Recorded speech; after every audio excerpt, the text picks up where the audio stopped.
Hola, profe, somos tus estudiantes en un nuevo capítulo del podcast de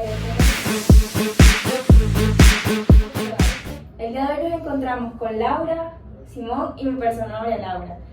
Y seremos tus profesores por menos de 30 minutos. Vamos a comenzar explicando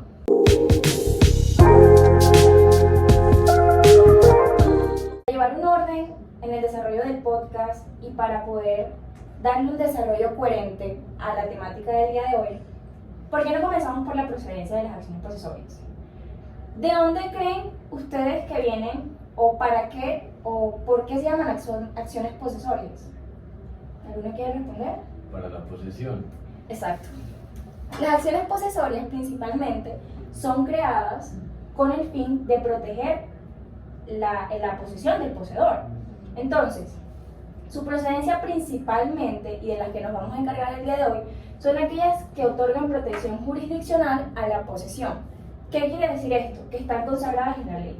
La ley le otorga al poseedor medidas o mecanismos de protección para poder defenderse de terceros en dado caso que se perturbe o se despoje de la posesión al poseedor. Dichas acciones pueden ser dos: conservación, restitución o despojo. Y de la que nos encargaremos el día de hoy es la conservación. Ahora bien, resulta que estas acciones posesorias como tal tienen una naturaleza discutida, lo cual se ha generado también por la naturaleza de la posesión. ¿Ustedes de qué doctrina o como de qué lado están? ¿De la doctrina mayoritaria que dice que la posesión es un poder de hecho, o de la doctrina que dice que es un derecho real o un derecho provisional? Para mí sigue siendo un derecho. ¿Ok? Para mí es un hecho. Bueno, resulta que no es pertinente hablar de la posesión de su discusión, pues cuál es su naturaleza, porque al fin y al cabo ya son protegidas por la jurisdicción. Al ser protegidas, le otorgan esas acciones de protección, acciones posesorias. Entonces, esta naturaleza se puede derivar también del artículo 982 del Código Civil. Por ende, se van a decir o que son acciones reales o que son acciones personales en la medida que se tienen que indemnizar los perjuicios causados por el daño que se le está ocasionando al poseedor en posesión. Es decir, que se le perturbe o que se les despoje injustamente. Pero otra parte de la doctrina dicen que no es ni una acción real ni una acción personal, sino una acción de hecho, puesto que una posesión es un poder de hecho, y es la doctrina mayoritaria la que se ha cogido últimamente para darle descripción a esta posesión, pero no quita el hecho de que siga siendo discutida. Para seguir con el orden, ¿por qué no hablamos de la noción? Ya que tenemos un poco claro y ya hemos abarcado el tema de la procedencia de estas acciones posesorias. Háblanos, Lau, de la acción posesoria de conservación. Listo. ¿Cuál es la noción principal de la acción posesoria de conservación? Es un mecanismo para proteger la posesión que es perturbada por terceros. ¿De dónde surge esta acción? Surge del artículo 977 del Código Civil, donde se estipula no se debe turbar la posesión. ¿Y qué es turbar? Turbar es causar molestia o perturbación sin arrebatarle la posesión al poseedor. O sea, Lau, que si yo llego a tu casa y tú eres poseedora y ya cumpliste 1 año y 1 día. Ah, ok. Se necesita un plazo. Sí, es correcto. Entonces, que si yo te molesto a ti o hago una acción que no vaya acorde a la tolerancia social o acorde a las buenas costumbres, tú podrías establecer esa acción posesoria contra mí. Sí, es correcto. Si yo ya llevo 1 año como poseedora y María Laura incurre en esto, al día siguiente yo podría realizar la acción posesoria de conservación. Cabe aclarar que si la perturbación es causada por caso fortuito o por fuerza mayor, no se puede entablar una acción de posesión, ya que estos son hechos ajenos a la fuerza del hombre. Continuando con la pregunta de María Laura, ella dijo que realizaba una acción por fuera de la tolerancia. Esto lleva a que hay dos tipos de perturbación. Una perturbación que es permisible, es decir, aquella que se realiza dentro de los márgenes de tolerancia social, y esta no da lugar a acción posesoria. O sea que si yo tengo un perrito, lo saco a pasear todos los días por una vereda y tú estás en posesión de un bien inmueble que está por la vereda, y el perrito siempre ladra cuando pasa por ahí, tú no podrías instaurar esa acción posesoria No. de conservación contra mí, ¿verdad? No podría, porque es algo que está entre las márgenes de tolerancia social. El perrito tiene derecho a ladrar. Pero por otro lado tenemos las perturbaciones irregulares o anormales, que fue el ejemplo que dio María Laura. Estas causan incomodidad o molestias e impiden el normal funcionamiento del ser humano en el entorno social. Esta sí es ejercicio de esta acción. Ok. Ahora, ¿quién puede ejercer la acción de posesión? En primer lugar, el poseedor. Según el artículo 974 del Código Civil, si éste lleva un año de posesión tranquila, él podría ejercer esta acción. Por otro lado, tenemos el usufructuario, el usuario y el habitador, que según el artículo 978 del Código Civil, como propietarios y poseedores de sus derechos de usufructo, uso y habitación, pueden hacer uso de esta acción. Una pregunta, ¿y aún la pueden ejercer aún en contra del propietario? Es correcto. Ahora, ¿contra quién se puede ejercer esta acción? Contra los terceros, específicamente aquellos que perturbaron la tranquilidad del poseedor. Y también contra el mismo propietario del inmueble. Ok. Lo que está diciendo María Laura. Es correcto. Y ahora sobre el objeto de esta acción. El objeto de esta acción es sobre bienes inmuebles. Quedó bastante claro esta noción que tenemos sobre las acciones posesorias de conservación, sobre todo el objeto en el que recae y más que todo las personas que pueden instaurar esta acción y contra quiénes se puede instaurar esta acción. Ahora, vale la pena mencionar algunas características que desde el artículo 972 y siguientes del Código Civil nos permiten deducir estas acciones. La primera de ellas es que son denominadas acciones inmuebles. ¿Por qué? Porque estas solamente se pueden instaurar sobre bienes inmuebles, obviamente aquellos que están en posesión. ¿Por qué no sobre muebles? Porque hay una acción que ya es propia de esos bienes. No sé si alguno de ustedes sabe. Si no me equivoco, son acciones polisivas. Exactamente, esas son las acciones. Y la segunda característica es que estas no se pueden instaurar tampoco sobre bienes que son imprescriptibles, como los bienes de uso público, los fiscales y aquellas servidumbres que son discontinuas y además son inaparentes.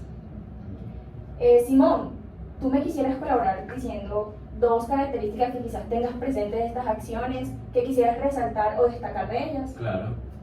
A ver, una tercera característica es que sobre todo como la idea para hacer esta acción es que la gente no recurra a la justicia por mano propia. O sea, violencia. Sí, que no recurran a la violencia, que siempre intenten ir por los métodos legales, ya sea compareciendo con un juez, que es lo que apunta esta acción. Okay. Y una cuarta característica que ya la mencionaron bastante es que tiene que tener una concurrencia de tiempo, es decir, que las personas tienen que estar poseyendo tranquilamente imperturbadas por un año completo y un día. Es decir, si se posee el día 1 de noviembre, se puede instaurar estas acciones el día 2 de noviembre del año siguiente. Bueno, muchas gracias, Simón. Pues estas son algunas de las características que destacamos de las acciones posesorias de conservación. Y a continuación les quiero explicar un poco, profe o estudiante, sobre las pruebas y procesos de estas acciones, las cuales están consagradas en el artículo 979 y el artículo 981 del Código Civil. A ver, el artículo 981 del Código Civil nos dice que se debe probar la posesión material del bien. De esto hay una discusión porque se dice que el poseedor no necesariamente para estar en posesión necesita la aprehensión material del bien. sino que también lo puede hacer por medio de un tercero, o que él demuestre que está ejerciendo esa posesión, aunque él propiamente no tenga la presión material del bien. Eso lo vimos en clase del profesor y todo, bueno, De nuestro estudiante. Así decimos. Ok, y según el artículo 979, nos dice que además de esa aprehensión material o de esa prueba de que se tiene en posesión material del bien, no se necesita demostrar el dominio. ¿Por qué? Porque es que si son acciones posesorias que protegen a la posesión, y ya hemos dicho que la posesión no es un derecho real de dominio, sino que es un poder de hecho, no hay por qué demostrar ese dominio en el cual todavía no hay un derecho real de dominio, pues solamente se está ejerciendo la simple posesión. Bueno, para terminar este podcast, para nuestro querido estudiante, vamos a hablar de los temas de prescripción que están consagrados en el artículo 976 del Código Civil. En este tema entra mucho lo que hablamos anteriormente de los plazos que tiene que pasar el poseedor para que éste pueda instalar las acciones, es decir, de un año y un día que tiene que pasar para que éste pueda instalar todo lo que le hablamos.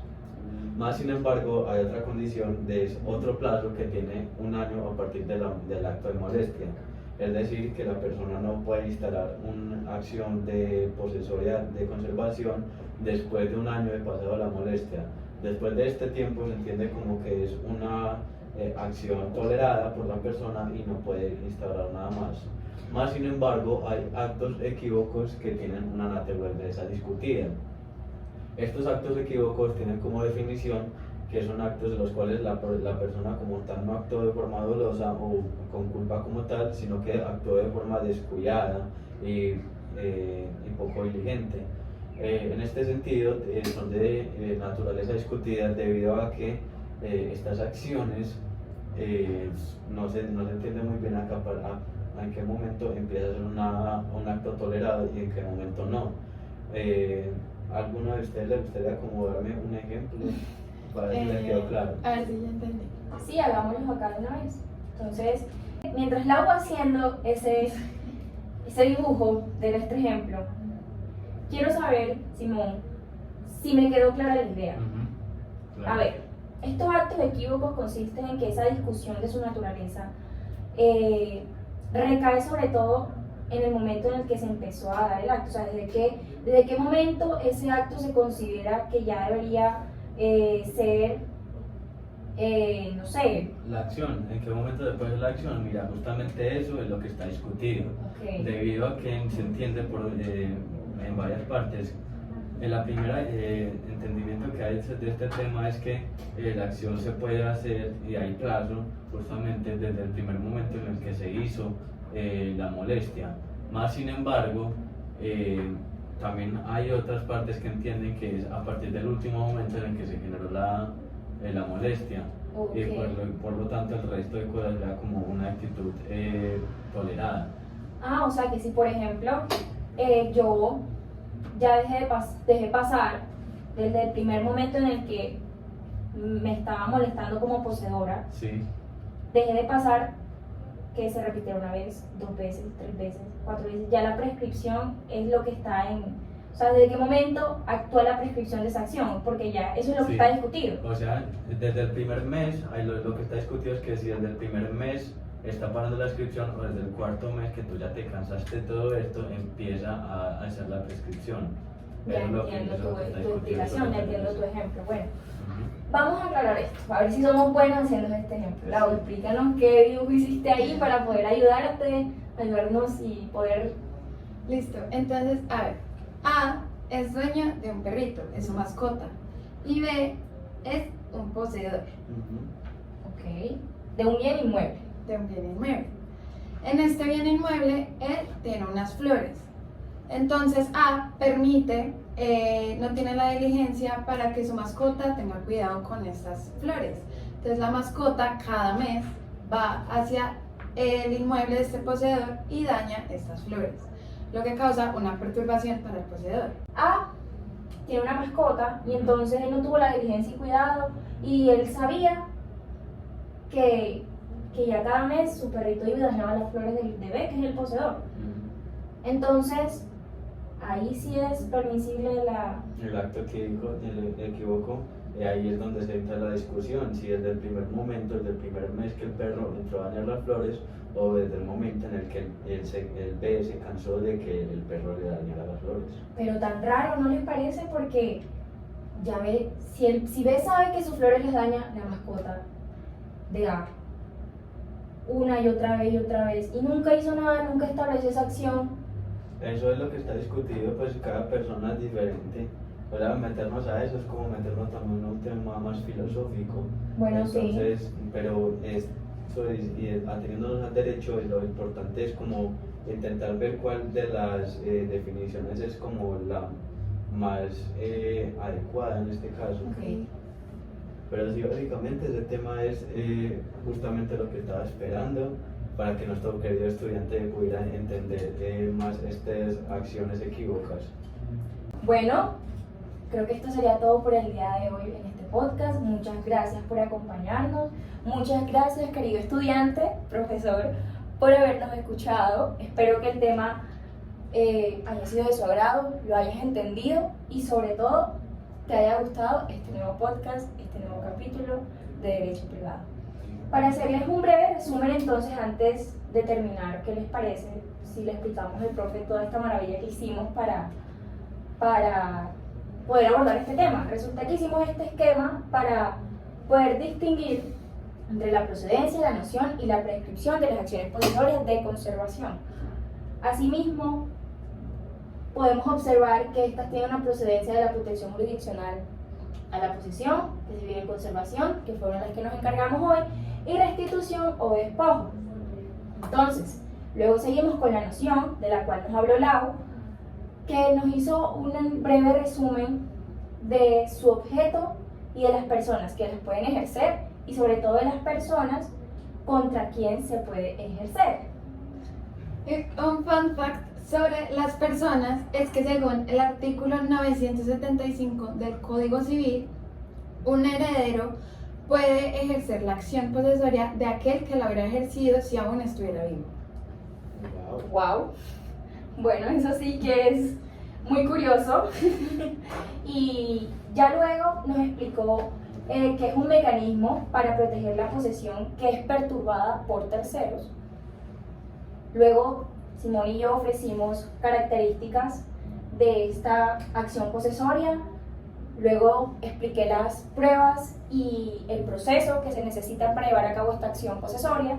Y por último, Simón nos habló sobre esta discusión también de la prescripción, del plazo que necesita, que aunque es muy, pero muy claro, diría yo, en el código, genera discusiones dentro de la doctrina, ya que nos encontramos en presencia de actos equívocos. Ya luego, creo que Lau y yo lo hicimos muy bien, dándole ese ejemplo que él quería que hiciéramos. Entonces, profe, estudiante, muchas gracias y nos vemos en un nuevo episodio. Gracias, profe. Hasta luego.